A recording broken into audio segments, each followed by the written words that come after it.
Hello there, ladies and gentlemen, and welcome to another episode of CookieCast. Today on CookieCast, it's the Laces Out podcast, our NFL podcast. No guest. If you're tuning in for guests, you are going to be disappointed. The way I look at it is, I thought this week we'd have a quiet week, and then next week, ramp it up and try and get all of the guests on in one go. So stay tuned for that. Yes, it's just me and Paul. We're going through last week's games and the upcoming games. Whew. Getting tight now. Before we start, please do consider like, share, subscribe and comment. Drop reviews and share the podcast around. One thing I will say is, there is, if you're watching on YouTube, there is a little bit of a lag situation with this one. It's due to a technology issue from before we started recording. Not much that could be done. I will adjust as best I can, but just be aware that there might be a little bit of a lag. Anyway, let's get started. Here we go. This is CookieCast, Laces Out.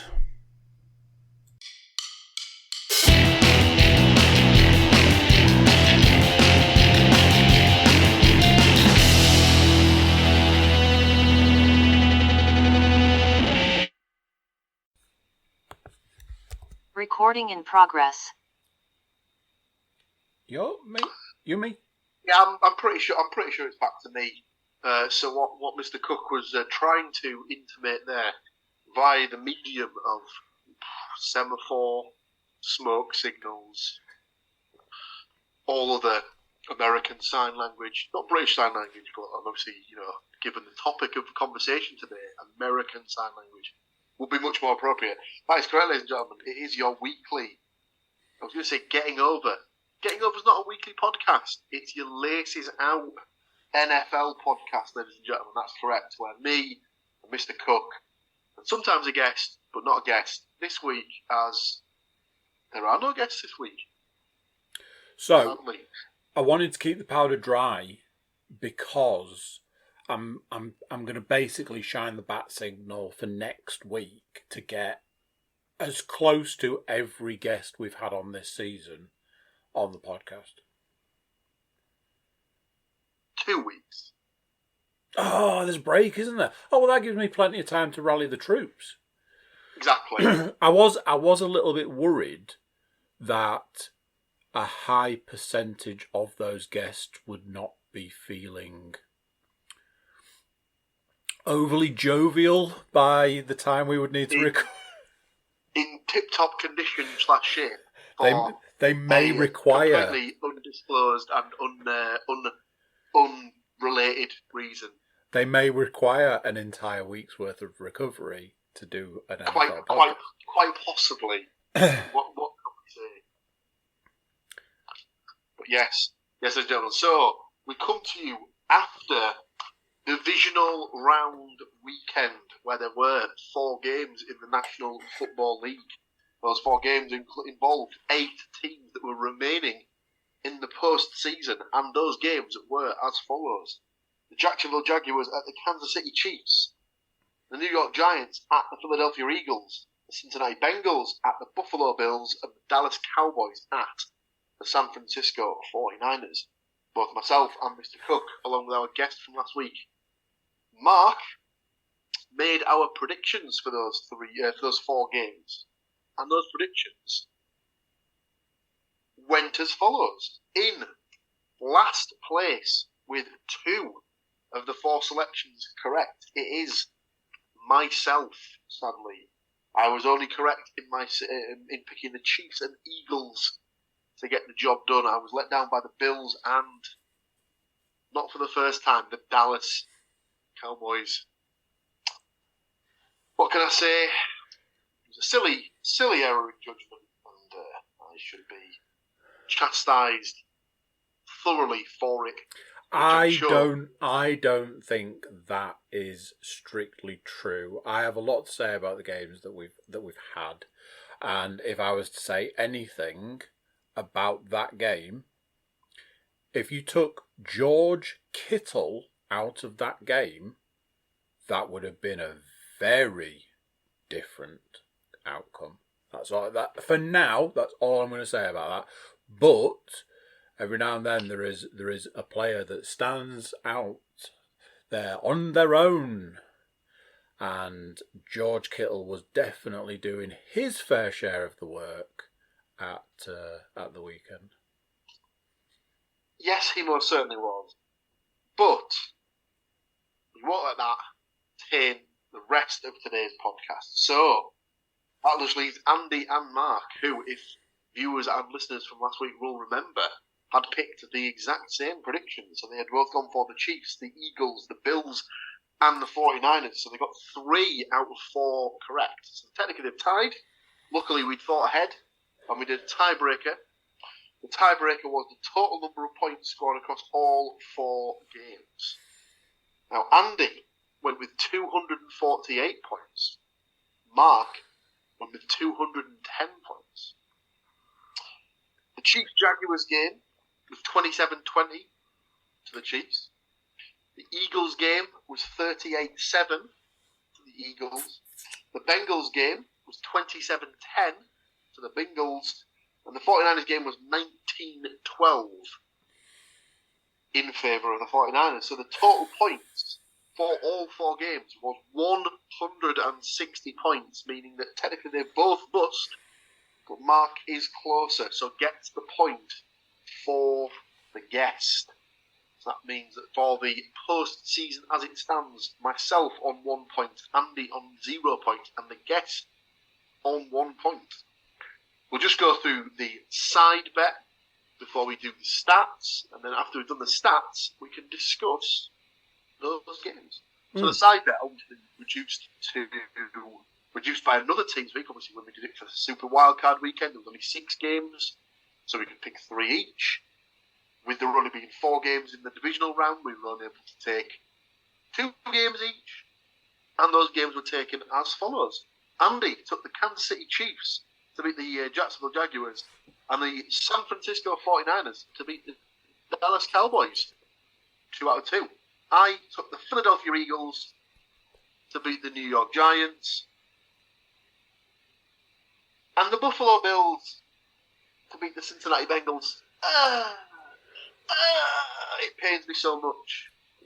Andy, of course, went into the week on 49 points. I went into the week on 51 points. So Andy moves to 51 points, and I remain 1 point ahead on 52. It's oh so close, ladies and gentlemen. Oh so close. And let's put it this way: for drama going into the last 2 games of the season, or last 3 games of the season, apologies, it couldn't be closer. I mean, it practically writes itself. I know I've been saying for the last few weeks, but if I'm honest, the side bet has become the secret hero that we all needed through this season. It's really shone through. It really has.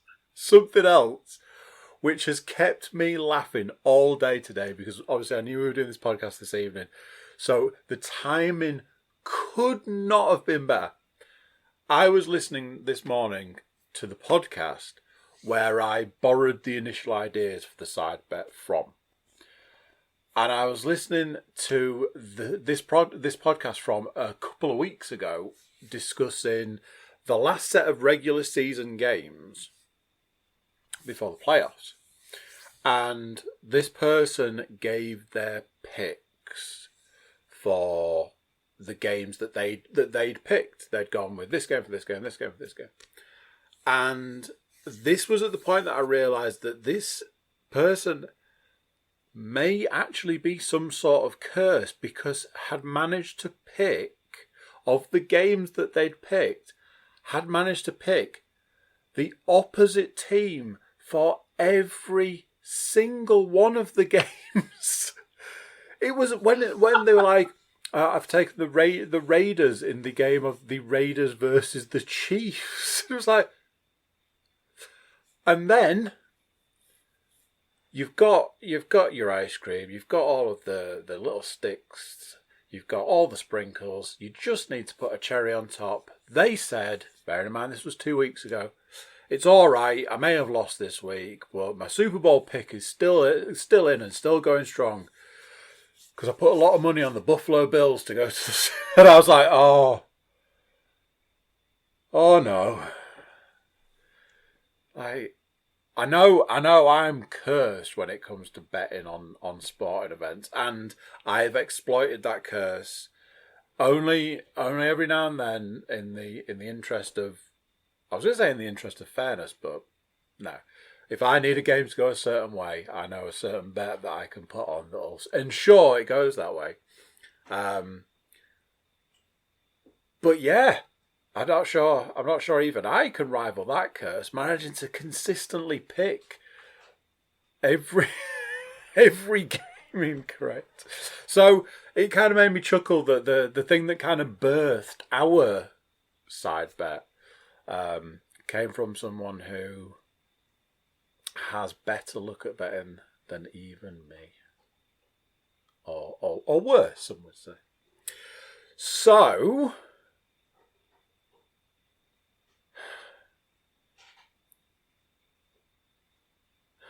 now then, because we only get to pick one game each this week. So Correct. I would have to win and you would have to lose.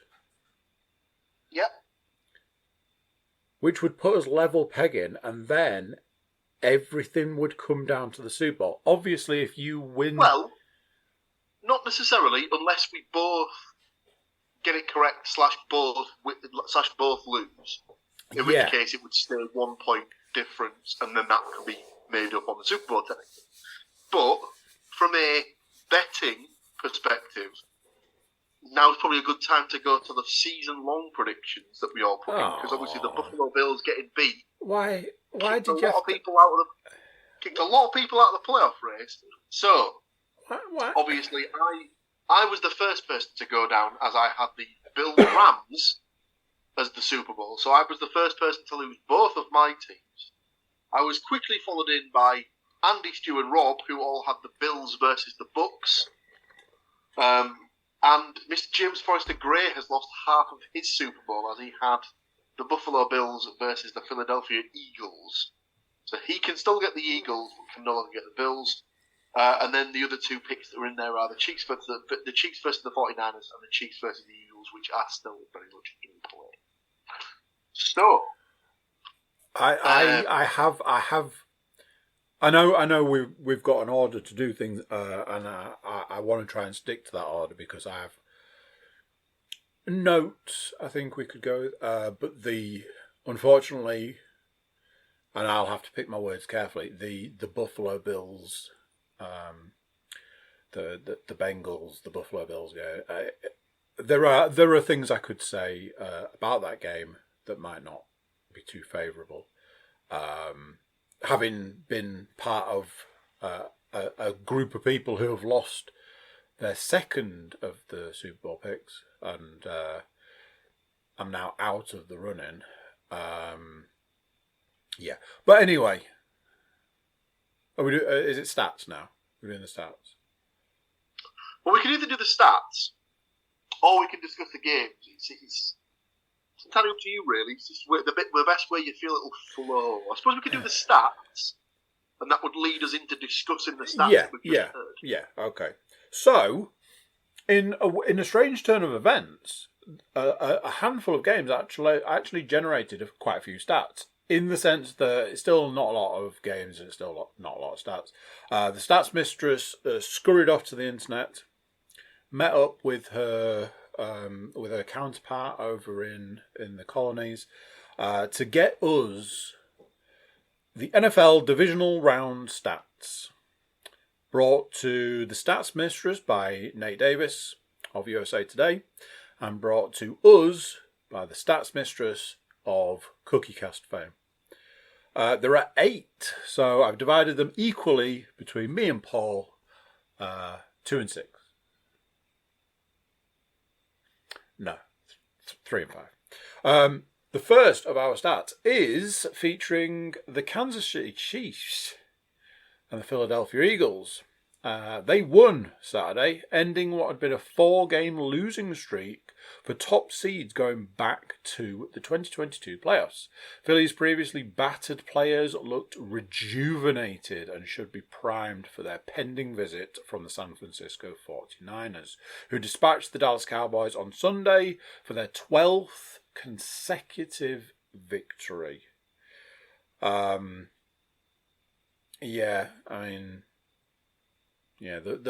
Eagles have been limping a little. Maybe a little bit of an injured wing recently, but seem to have righted the ship in some way. What is probably worth keeping in the forefront of everyone's mind, quarterback Patrick Mahomes' ankle injury obviously looms as a setback for the Chiefs. However, at least they won't travel to Atlanta for a neutral site AFC Championship game and instead host the Cincinnati Bengals in a rematch of last year's game at Arrowhead Stadium after Cincy eliminated the Buffalo Bills. Recovering at home and avoiding an extra flight bodes as well as anything for Mahomes as he desperately tries to get healthy enough to play. I've had a couple of conversations with a couple of people who have said, let's face it, he's going to be wrapped in 6 different types of tape and he's going to have probably a few needles stuck in him over the course of the next few days. I imagine, unless he sees some kind of knock to that leg in the game, you probably won't even know that he's injured. So we shall see. But number 3, the NFL announced Friday that more than 50,000 tickets were purchased in less than a day when a Bills-Chiefs playoff redux was viable. Cincinnati quarterback Joe Burrow advised the league better send them refunds after Sunday's victory in Western New York. And 4th, and for me, final stat, just a little one. The Bengals are the only franchise among the NFL's version of the Final Four without a Super Bowl victory. Maybe that says something. I'll hand over to you for some additional stats. Thank you, Mr. Cook. Obviously, with that, does that mean that the Bengals have the tag of the Team of Destiny? So, my stats begin. 5 times the Bills have come up short of the Super Bowl during 5 playoff trips in head coach Sean McDermott's 6 seasons with the team. That is quite unfortunate. The Eagles are trying to win their 2nd Super Bowl in a 6-season span. Their 38-7 win Saturday occurred on the 5-year anniversary of their 38-7 win against the Minnesota Vikings in the 2017 NFC Championship game. 8 times Buffalo was penalised on Sunday for 60 yards total. Just another area where the Bills fell short on a day when they were utterly dominated by Cincinnati. And our final stat of the week, Dak Prescott, at 29 years of age, was the oldest quarterback to make it to this year's divisional round.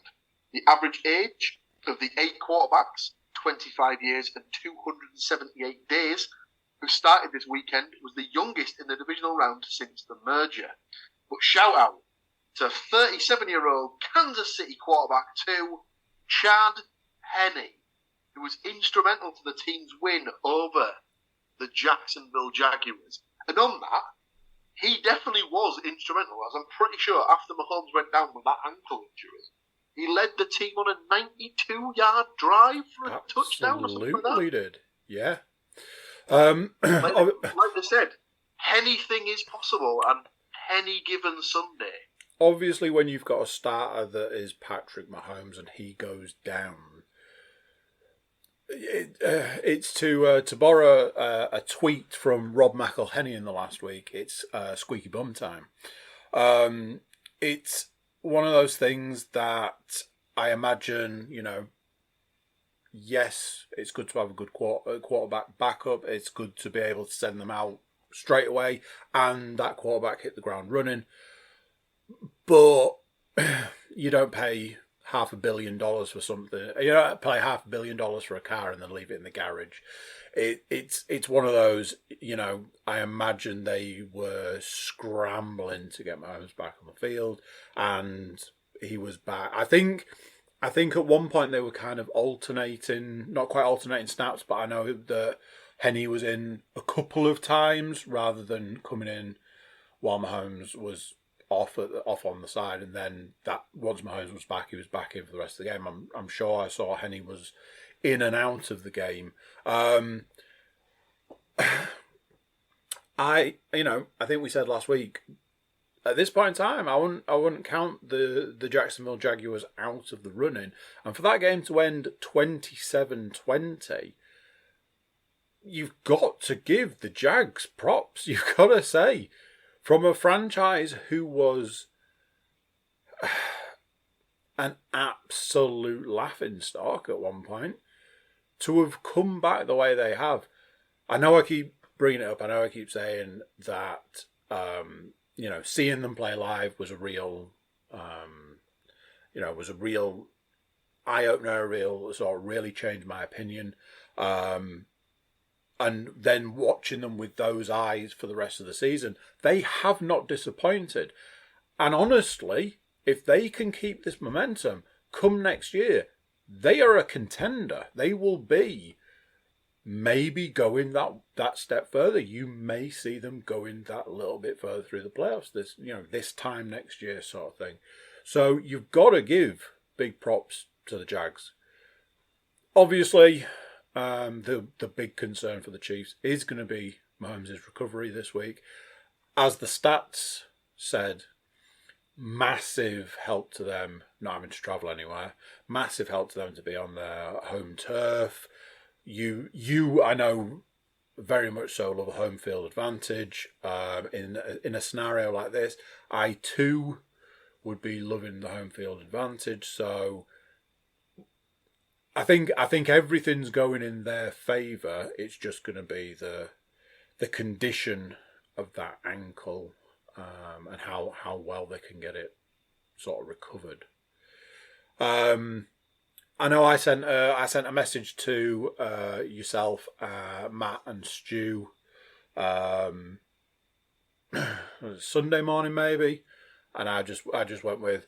I was going to say I don't know if the Giants bothered getting out of bed, but I can see that they clearly didn't.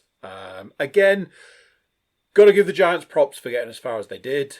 I am a man that wants to see very close games in the playoffs, because I believe that what the playoffs is designed to do is to take the absolute best teams in the league and put them up against each other. Something that might surprise a few people, and it might surprise you more than anybody, the 49ers-Cowboys game I really enjoyed, purely for that very reason. You're not gonna, you're gonna be hard pushed to find a game that goes, obviously, score wise, the Chiefs and the Jags, but for pound, backwards and forwards, if you go back and look at that game, it was double zeros on that scoreboard going into the second quarter. For some people, that's dull. For some people want to see it going 14-14 at that point in time, and we're on for an absolute barn burner. But double zeros also says a lot to me. I'm a man that every now and then I don't mind seeing a game go 4-7. It's like, yeah, it wasn't high scoring, but it was an absolute riot of a game. Again, Giants, very similar to the Jags. They've done really well this season. A lot better than I certainly pegged them for. A lot better than I imagine even Giants fans potentially pegged them for. I I think it's the off season that's always where these teams suffer. I think, straight off the top of my head, the Buccaneers, a team that sort of, walked away from a Super Bowl, desperately trying to keep that team together, sacrificing money here, there, and everywhere. And sometimes there's just a little bit more to it. There's a little bit more to the mechanics of it all, to the whatever. And that's a team that's been, I think, hit quite hard by off seasons. I've seen a clip this afternoon where already, Tom Brady's being pressed on a what's he going to do situation. And he was using rude words. Rude words. There was some F-bombs. There was some dismissive comments. I was shocked.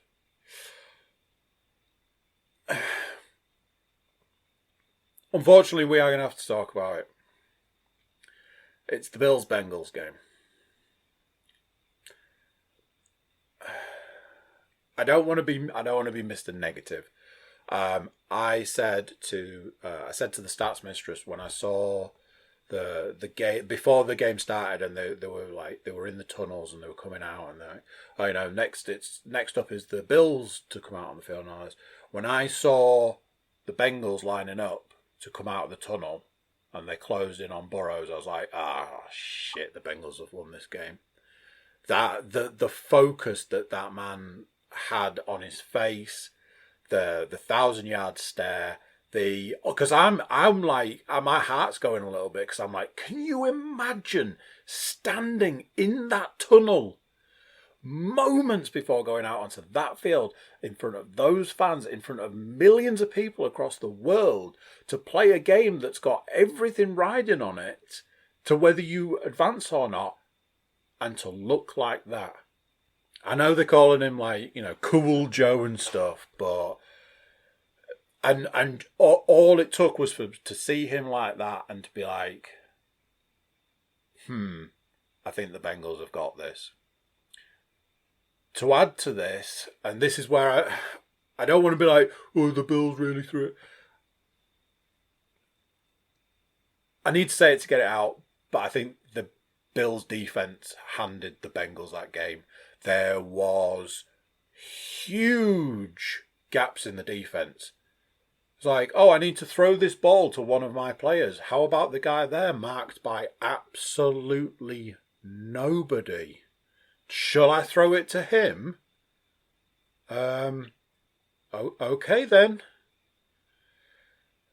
The Bills' defense did not look like the defense that got them this far.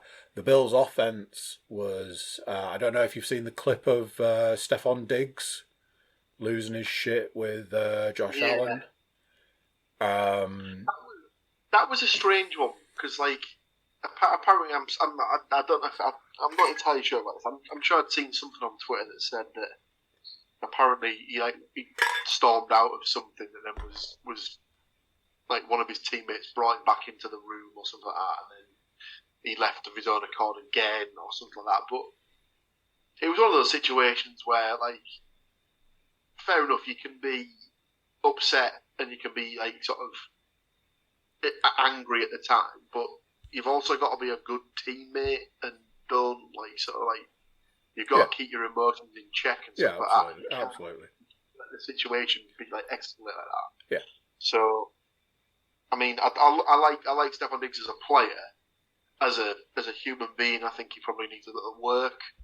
Yeah. His little sort of petulant outbursts are getting a little bit more annoying than they probably should be at this particular point.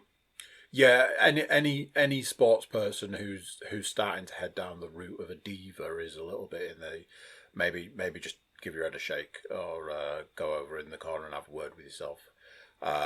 So in some ways I could see, he was complaining about the amount of reps he was getting and the amount of work he was getting, and at that point he was saying, I think they've got it on the video, he's like, I've had 4 catches for minimal yards. it was hard to sit down and watch that game expecting really close, like I was saying before, pound for pound gameplay, to then sit and watch the Bengals. And I don't want to be like all negative on the Bills. I know the Bills have a tendency to struggle in the playoffs for whatever reason. I don't want to just keep coming down hard on the Bills. But watching that game, I was like, the Bills have handed this game to the Bengals. The Bengals played amazing. They pretty much always do. Joe Burrows is legit. Everything that you could possibly want to say about it. But I do think the Bills need to take some sort of responsibility for the way that game went. And I know that's the way sport works. If you're not giving your best, if you're not giving your all, you're giving it to the other team. But, and finally, to wrap up the week, I've already mentioned it. Like I said, it may come as a surprise to some people. It may come as a surprise to you. In some ways, might be my favourite game of the week. 49ers Cowboys was that pound for pound playoff game. I've got no issues with a 0-0 score at the end of the first quarter. I've got no issues with a blocked extra point. I want to see blocked extra points. I wish we could see more, because to me it's a clear area that you could focus on to just get those extra points here and there. It wasn't, yes, by the end there was a clear winner, but up to the end, anybody will know I'm not the biggest Dallas Cowboys fan. I saw a couple of videos today that Skip Bayless. I was going to say Skip Bayless, but I was like, that doesn't sound right. And Shannon Sharp, yes. They obviously have their show. Skip had some, surprise, had some opinions about that game and how that game would have gone different if Cooper Rush had been quarterbacking the Cowboys, and ended with the phrase, Cooper Rush will not be a Dallas Cowboy next season, but unfortunately Dak Prescott will. And I was like, whew, scathing. For everything positive that I can say about that game, I do think it kind of just fell apart right at the very end. The Cowboys did very well. The Cowboys defense, there's a guy on the Cowboys defense that at one point I saw him like this, and then he turned so his back was facing the camera. I was like, how wide is that man? That man can't legally be allowed on that football field, because surely they're doing you've got too many men on the field. Oh no, that's one man, not two. He was huge. And all I could think was, you're not getting past him. It was a pound for pound game, and I don't want to be Mr. Negative. I don't want to be pointing any fingers. I feel that there was a series of decisions that were made right at the end of that game which lost the Cowboys the game. I know you and I spoke Monday morning about that game, and you were saying, I don't want to speak for you, but I know you'd said, as a 49ers fan, how many of them are feeling super confident going into this weekend. I've also heard X amount of things talking about Brock, Purdy, and at one point in time everybody's like, oh, he's absolutely the right man for the job. A week later, that's already being questioned. It's like, make your mind up, come on. I know I've rambled on there about the games. I did sort of start by saying I had a lot of notes for these games. I feel when we get to this point in the season, we're not talking 16 games of 32 teams. We're talking, 4 games, 8 teams, so there's the opportunity to get into them. When you're not sitting and watching Red Zone on a Sunday, you are sitting and watching those specific games. There's a lot more to see, learn, watch of those games. So yeah, that was my 2 penneth worth for the games that have gone.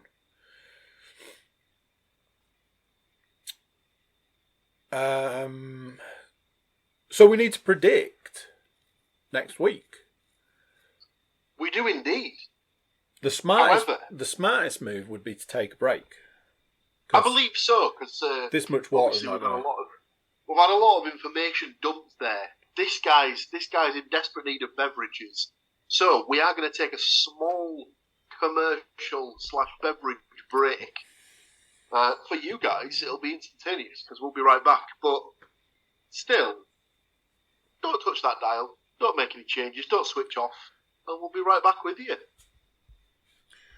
See you in a tick. Recording in progress. We are back, ladies and gentlemen. So, divisional round done. It's in the same books, it's in the same place as the Super Wildcard Weekend round is now. We move to Championship Sunday. Well, Championship Weekend. Well, no, because both games are on Sunday. NFC title game, AFC title game. 2 games. 4 teams. It'll be down to 2 teams, and it will be the Super Bowl after this Sunday. And as we said before, we have the San Francisco 49ers at the Philadelphia Eagles in the first game. Myself and Mr. Cook have made predictions. In lieu of the guest, as it were, we have taken it upon ourselves to ask both the stats mistress and podcast favourite / no one's ever seen her, so they don't even know if she exists, Miss Amy Brinton, to provide picks for this particular round of fixtures. And we are not in agreement, Miss Joe. Really? 3 people have picked one way. 1 person is out on an island on his / her own. Myself, Mr. Cook, and the Stats Mistress have taken the Philadelphia Eagles to progress. Miss Brinton has taken the San Francisco 49ers. So, off air, you and I had a somewhat extensive conversation about this game. Shortest version is, I feel that the Eagles have had one of the most dominant seasons in NFL history in a lot of ways. They've had bumps, bruises, knocks, and to get where they are without their starting quarterback for a lot of games, you've got to give credit where credit is due. I personally think the way their season ends is by being one of the 2 teams that goes to the Super Bowl. That's my opinion. That's where I think it should go. And that's that. However, I also feel that the San Francisco 49ers shouldn't have got as far as they have, yet they still do. Week in, week out. Every week that you're like, I don't think they're going to get this game. They do. Whether that's the chemistry, whether that's the team, the version of the team that is now, whether Brock Purdy is legit, like people are saying. Is it 5 starts? He's won his first 5 starts, and they're saying very few starting quarterbacks have ever done that. Yep. If there's a phrase for this week's podcast, it's credit where credit's due. There are teams you cannot count out up until the last week. The Jags this season. This San Francisco 49ers team is an enigma. And because in a lot of ways, the right thing for the Eagles season is for them to progress to the Super Bowl. If there's any team out there that's going to stop them doing that, the San Francisco 49ers is probably on that list. So, go on. I was just going to say, like, the Eagles, like, this season feels like uncannily like, or this postseason feels uncannily like the postseason where the Eagles made the Super Bowl the last time. Mainly because there were question marks over the injury status of the quarterback. They were probably, well, they certainly were. They were the underdog going into most of their postseason games, and yet they managed to get all the way through. Yep. So it's got that feeling that it just feels like they're doing it again, basically. And yeah, I just think we've seen it before, so it wouldn't surprise me for them to finish it off and go the distance. Obviously, the team they play in the Super Bowl would dictate how far they go, and like we said, they might not even get there, because the 49ers seem to have like some sort of magical halo around them at the moment, that no matter who plays under centre, they just get the job done. So it's that sort of thing where, like, you or I could potentially quarterback them at the moment, and the defense will just stand up and get them through the game. Yeah. Anyway, you and Leanne have taken the Eagles, and Amy's taken the 49ers. So we've got it covered with one way or another. But that's how the first pick's gone. The second game of the week is the AFC Championship game, and sees the Cincinnati Bengals travel to Kansas City to take on the Chiefs. And we have got a consensus opinion across this one. Oh, really? The status of Patrick Mahomes' ankle is playing on all of our minds, as we've all taken the Cincinnati Bengals to get back to the dance. Let's face it, Patrick Mahomes taking an injury could not have come at a better time for whichever team it was going to be that was going to face them at this stage. And it just so happens to be old laser-focused, cool hand Luke himself, Mr. Joe Burrows, and his Cincinnati Bengals, a team that, dominant. Now then, you will never be able to count out the Kansas City Chiefs until that clock hits 000. And I do mean, what was it last year before or something? 12 seconds isn't long enough. Don't ever tell Patrick Mahomes that. It's never the time to count out the Kansas City Chiefs. However, as the stats said, the only team that's going into these games without a Super Bowl win is the Bengals. So, realistically, what's only right is for them to be the team that walks away with a Super Bowl victory, and that does mean that they have to slay the mighty dragon that is the Kansas City Chiefs. These are games that are very much if it went the other way, you would be no way surprised. If the Chiefs win this game, the Chiefs won. That's just how it goes. But in the game that we play, we do have to pick a victor. Interesting that we've got all 4 picks for the Bengals. I don't know if I felt like somebody might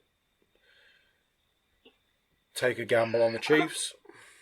I'm not gonna lie, I did toy with the idea. Obviously, the Chiefs are at home, massive. Like that's the massive advantage that can't be sort of like taken for granted. I just think the question marks over his ankle is enough for me to think that the Bengals, if they play obviously they played the exact same game last season and beat him when he was pretty much healthy. Yeah. So why would the outcome be any different when he's 50-50 at best? Yeah. Yeah, I agree. That was the idea in my head. So, all that means is that myself, Mr. Cook, and the Stats Mistress have picked the same way. So, therefore, to determine who gets the point, either me, Andy, or Leanne, on behalf of the collective guest, we have devised a tiebreaker of sorts that will determine who gets the point, or who is the closest when it comes to the actual score, I suppose. So, last week, the tiebreaker was the total number of points scored across all 4 games. This week, we've changed it up slightly, and we've gone for a tiebreaker of the total number of offensive yards gained by all 4 teams across both games. So, Mr. Cook has gone for a potentially rather optimistic 2,800 yards. So that's just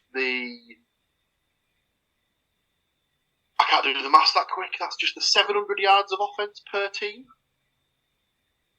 If it happens, we're going to be in for some hella good games. Leanne has gone for a more reserved 1,600 total yards of offence. That's just the 400 yards of offence per team. I've gone even more conservative than that, and I haven't gone for a nice round number. I've done what I always do when it comes to these things, and I gave a very specific number. So I've gone for 1,564 yards of total offence, which is basically like same as Leanne's. It's about 400 per team, give or take a couple of points here or there, or a couple of yards here or there. So that will determine who wins the week from a predictions perspective. But we know what's been keeping you coming back for the past 20 weeks on the podcast. It's the new idea that Mr. Cook threw out right at the start of the season. It is the side bet, ladies and gentlemen. And there were times during the season where it looked as if I'd pulled ahead. I believe I'm just looking back at week 14. I had a 6-point lead. Nice. Yeah, I think that was the largest margin of difference it ever was. 6 points. We get to week 20. At the end of week 20, the scores were 52 to me, 51 to Andy. So Andy has brought it right back with some very, very splendid picks for the side bet. So, 2 games, that means 1 pick each, which could mean that we go into the Super Bowl with me being up by 1. Well, technically we could go in with me being up by 2 if the picks don't work out this week. Yeah. I go in by 1 yep. if we both get it right or both get it incorrect. Yep. Or we can even go in level if I get my pick incorrect and Andy gets his pick correct. So this is very, very crucial when it comes to the side bet for this week. Now, technically, myself and Andy have both picked the Eagles and the Bengals. So from the side bet perspective, this is where Andy might need to get a little bit tactical and pick one of the other 2 teams to cover his bets, so to speak. But then that falls into which is more important. And I think by this stage of the season, I think we can all agree the side bet has become the focal point. Yes, or he can just stick with the game that he feels is the more one-sided, shall we say? And unfortunately... And leave the other game that he feels is more of a 50-50 shot to me, and then watch me squirm in place and that, like the proverbial worm that I am. And that is absolutely the smartest money. So, of the 2 games, the one I want the least to do with is the Chiefs-Bengals game. So I will select the Dirty Birds the Fly Eagles fly to finally vanquish the San Francisco 49ers to go on to be one of the two teams going into the Super Bowl. Ladies and gentlemen, I'm absolutely shocked. I did not see this happening. I was utterly convinced that because of Mahomes' injury, Mr. Cook was taking the Bengals all day here. I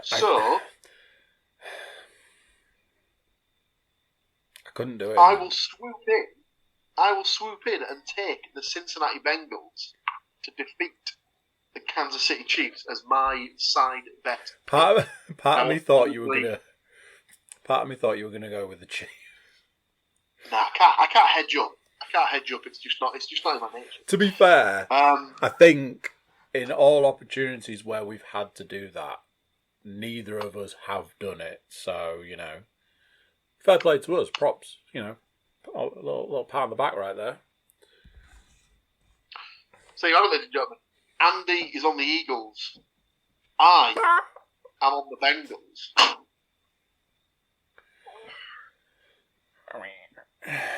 Well, there we go. And that brings you to the end of the penultimate. Yeah, I mean, it's based. No, there'll be at least two more. Because obviously we've got to break down the AFC NFC Championship games. Yeah. And predict the Super Bowl games. And then discuss the Super Bowl and the end of the season. As we've got the season-long predictions and the season MVP picks that we made right at the start. So there'll be at least another two, potentially three more. As we might just do a roundup. We might just do a roundup show next week and not predict the Super Bowl. So it might just be a short one next week. Yeah, I did wonder whether that might be the way to go. Yeah, maybe. I think so. So, but ladies and gentlemen, that's another week done and dusted. We brought you from the brink of no football right through insert number of games here to 3 games left, not including the Pro Bowl because no one's got time for that shit. Because nobody includes the Pro Bowl. 3 games remaining. And it could be 3 of the most intriguing, hard-hitting, spectacle-filled games you'll see this season. And we're going to break them all down again this time next week for you. So stay tuned, and we'll be back next week. There you go. You heard it here, ladies and gentlemen. We shall see you next week, or you shall see us next week while we talk more American football. But until then, we shall say goodbye and take it easy. Bye. So there we go. What do you think of that? Another week of games gone. One of the last weeks of games gone. And one of the last weeks, in some way, the last week of games to come. It's a sad time and a happy time, all at the same time. Before you go, if you haven't clicked the subscribe button, please do. Like, share, comment, drop reviews. Check out the website, thecookiecast.com. Drop us some social media action using our social media links. Contact us through the email. Just click the button. Get straight through to us. Any of those sorts of things. There we go. That is it for this one. That is nearly it for all of this season. Just a couple more before the end. So please join us for those. I'm going to say bye, and I'll see you next time. This has been another episode of CookieCast. If you enjoyed this episode, please like, share and subscribe.